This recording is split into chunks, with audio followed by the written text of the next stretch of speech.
நீங்கள் ஏராளமான கூட்டத்துக்கு நடுவிலே கர்த்தரை நீங்கள் ஆராதித்தாலும், சபைக்கு சென்றாலும், உங்களுக்குள்ளே நீங்கள் கர்த்தரை விசுவாசித்தால் தான் தேவன் உங்களுக்கு அற்புதத்தை செய்வார். உங்களுக்கு ஒரு வியாதிப்பட்டிருக்கலாம், கடன் பட்டிருக்கலாம், குடும்பத்தில் சமாதானம் இருக்கலாம். எந்த சூழ்நிலையிலே நீங்கள் இருந்தாலும் உங்களை பார்த்து தேவன் சொல்லுகிறார், உன் விசுவாசம் உன்னை ரட்சித்தது என்று சொல்லுகிறார்.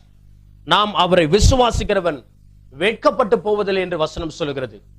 கர்த்தரை விசுவாசிக்கிற பொழுது எல்லாவற்றையும் தேவன் நமக்கு செய்கிறவராய் இருக்கிறார். ஆபிரகாமை குறித்து வாசிக்கும் பொழுது அவர் எப்படி விசுவாசித்தாராம்?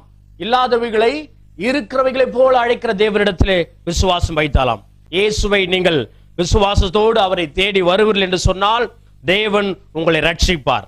வியாதியிலிருந்து கர்த்தர் உங்களை குணமாக்குவார். கடன் பிரச்சனையிலிருந்து விடுதலை தருவார். போராட்டத்திலிருந்து விடுதலை தருவார். கண்ணீரிலிருந்து விடுதலை தருவார். இயேசுவை தேடி கூட்டம் கூட்டமாய் ஜனங்கள் வந்தாலும் தேவன் யாருக்கு அற்புதம் செய்ய போகிறார் என்று சொன்னால், யாருக்கு தேவன் அற்புதங்களை செய்து கொண்டிருக்கிறார் என்று சொன்னால், விசுவாசிக்கிறவர்களுக்கு தான் தேவன் அற்புதங்களை செய்வார்.